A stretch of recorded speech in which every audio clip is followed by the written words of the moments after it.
Students, तो हमारा class 9th का जो चैप्टर 1 था साइंस का, मैटर इन आवर सराउंडिंग, उसके कुछ क्वेश्चन आंसर बाकी हैं। आइए उनको देख लेते हैं। फर्स्ट क्वेश्चन है, the mass per unit volume of a substance is called density. Mass per unit volume को हम बोलते हैं डेंसिटी। कहने का मतलब डेंसिटी इज इक्वल टू हो जाएगा मास बाय वॉल्यूम।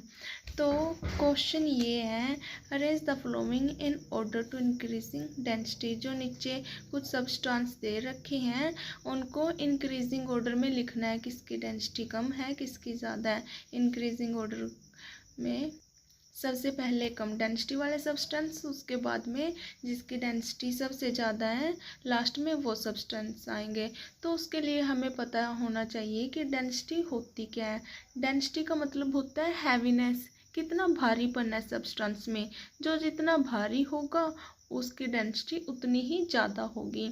या फिर ऐसे समझ लो डेंसिटी को, जिनके पार्टिकल पास पास में होंगे उनकी डेंसिटी बहुत ज़्यादा होगी, और ऐसे सब्सटेंस जिनके पार्टिकल थोड़ा दूर दूर होंगे उनकी डेंसिटी थोड़ी उससे कम, और जिन पार्टिकल के बीच में स्पेस बिल्कुल ही कम होगा उनके अंदर डेंसिटी बिल्कुल कम होगी। तो हमें डेंसिटी के अकॉर्डिंग अरेंज करने हैं सब्सटेंस। सबसे पहले लिखना है जिसकी सबसे कम डेंसिटी है। तो डेंसिटी सबसे कम किसकी होगी, जो सबसे हल्का होगा, यानी जिन पार्टिकल के बीच में, जिन सब्सटेंस के पार्टिकल के बीच में सबसे कम स्पेस होगा, वो होती है डेंसिटी। तो इंक्रीजिंग ऑर्डर के अंदर लिखते हैं, सबसे पहले लो डेंसिटी लिखनी है, फिर उसके बाद में हाई डेंसिटी।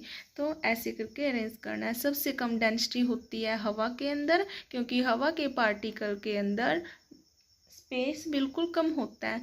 उसके बाद में एग्जॉस्ट फ्रॉम चिमनीज, जो चिमनी से धुआं निकलता है ना, उनके पार्टिकल। उसके बाद में, क्योंकि अब ये भी हवा है, ये भी गैस ही है, ये भी गैस ही है, तो ये देखो कि जो ये हवा है इसके अंदर बहुत सारी गैसें हैं, और जो चिमनी से जो धुआं निकलता है उसके अंदर कार्बन के मोटे मोटे पार्टिकल होते हैं, तो इनकी डेंसिटी थोड़ी ज़्यादा हो जाती है। इस वजह से जो ये हम सब्सटेंस लिख रहे हैं ये क्वेश्चन के अंदर से ही सिलेक्ट करके अरेंज करने हैं।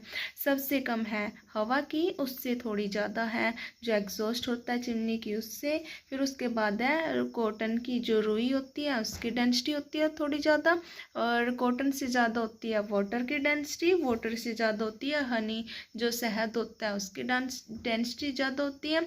फिर इससे ज़्यादा होती है चॉक की, और सबसे ज़्यादा डेंसिटी होगी आयरन की। आई होप ये क्वेश्चन आपको समझ में आया हो। आइए नेक्स्ट क्वेश्चन को समझ लेते हैं। हमारा नेक्स्ट क्वेश्चन है, tablet the difference in the characteristic of a states of matter. ये क्वेश्चन मोस्ट इम्पोर्टेंट है, और 2026 में तो ये क्वेश्चन पेपर में आया ही है, साथ में 2027 के अंदर ये क्वेश्चन पेपर में आएगा। तो ये क्वेश्चन 5 मार्क्स में आता है, इसको बिल्कुल भी नहीं छोड़ना है। तो इस क्वेश्चन को हम पहले समझ चुके हैं।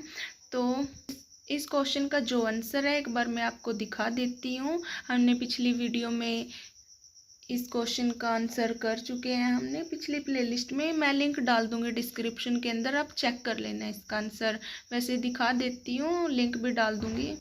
ये है इस क्वेश्चन का आंसर। इस क्वेश्चन को सेम चीज़ को मैं बार बार समझाऊंगी तो इससे टाइम वेस्ट ही होगा, इसलिए आप लिंक पर क्लिक करके डायरेक्ट वीडियो को ही देख लेना। इसको समझने के लिए बहुत आसान है, कोई ज़्यादा मुश्किल नहीं है। आइए हम इसका सेकंड पार्ट को देख लेते हैं। इसी क्वेश्चन के अंदर एक और क्वेश्चन है, इसका आंसर आप देख लेना लिंक से क्लिक करके। तो नेक्स्ट क्वेश्चन है, कमेंट अपॉन द फॉलोइंग। इसके ऊपर लिखना है रिजिडिटी किसके अंदर ज़्यादा होती है किसके अंदर कम होती है सब्सटेंस के अंदर। कंप्रेसिबिलिटी बताना है, फिर फ्लूइडिटी। आइए इनको एक एक करके जो ये टर्म दे रखे हैं इनको करते हैं। रिजिडिटी क्या होता है, रिजिडिटी का मतलब होता है कठोरता।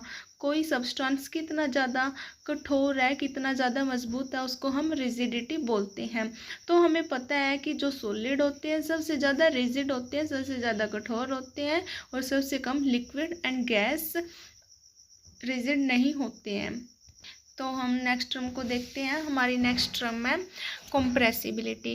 कंप्रेसिबिलिटी क्या होता है, कंप्रेसिबिलिटी का मतलब होता है जो पार्टिकल जो पार्टिकल्स अरेंज होते हैं किसी भी सब्सटेंस के अंदर, उन पार्टिकल को पास पास में ला करके दबाना, तो उसको बोलते हैं हम कंप्रेसिबिलिटी। तो किस सब्सटेंस के पार्टिकल सबसे ज़्यादा दबाए जा सकते हैं? वो है गैसियस के particle. Gaseous are highly compressible, gas के पार्टिकल ज़्यादा कंप्रेसिबल होते हैं, और जबकि जो लिक्विड होते हैं थोड़े हल्के होते हैं, और सबसे कम जिनके पार्टिकल को बिल्कुल भी नहीं दबाया जा सकता है वो है सॉलिड के, बिल्कुल ना के बराबर कंप्रेसिबल होते हैं सॉलिड। नेक्स्ट है हमारे पास में फ्लूइडिटी। फ्लूइडिटी होती है कि बहना, बहने को बोलते हैं फ्लूइडिटी। किसके पार्टिकल, कौन बह सकता है? लिक्विड और गैस बहते हैं एक जगह से दूसरी जगह, बड़ी आसानी से फ्लो कर जाते हैं, इसलिए जो liquid and gas can flow कर सकते हैं इसलिए, एंड सॉलिड कैन नॉट, जबकि सॉलिड नहीं कर सकते हैं। नेक्स्ट टर्म है हमारे पास filling a gas container. Gas के कंटेनर को फिल करना। तो जो गैस है, fill the whole container completely. जो गैस होती है वो कोई भी कंटेनर हो, गैस कम हो या ज़्यादा हो, हम ये चैप्टर के अंदर पढ़ चुके हैं कि जो गैस होती है कम हो या ज़्यादा हो, तो उसको कितने भी बड़े बर्तन में, कितने भी बड़े कंटेनर में या कितने भी छोटे में डाल दो, पूरा कम्प्लीटली पूरे तरीके से उसी को भर देगी। नेक्स्ट हमारे पास में शेप के बारे में बताओ। तो जो सॉलिड होते हैं उसकी फिक्स शेप होती है, और जबकि जो लिक्विड और गैस है उसकी शेप फिक्स नहीं होती है। नेक्स्ट में हमारे पास में काइनेटिक एनर्जी। काइनेटिक एनर्जी क्या होती है? काइनेटिक एनर्जी का मतलब होता है पार्टिकल्स का रैंडमली मूव करना। कहने का मतलब मूवमेंट को बोलते हैं हम काइनेटिक एनर्जी। किसके पार्टिकल के अंदर काइनेटिक एनर्जी होगी?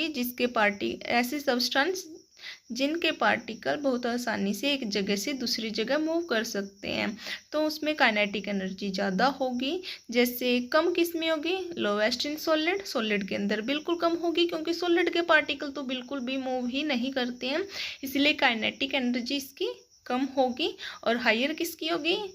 लिक्विड की। और सबसे ज़्यादा मूव कौन से पार्टिकल करते हैं? गैसियस पार्टिकल हाईएस्ट होगी इन गैसियस पार्टिकल। नेक्स्ट है डेंसिटी। डेंसिटी हमने समझा, डेंसिटी बोलते हैं हम हैवीनेस को। कहने का मतलब है पार्टिकल के बीच में स्पेस जितना कम होगा उसकी डेंसिटी उतनी ही ज़्यादा होगी। तो हाईएस्ट डेंसिटी किस सब्सटेंस की होगी? सॉलिड की। और कम किसकी होगी? लेस इन लिक्विड की। और लोवेस्ट इन गैसियस।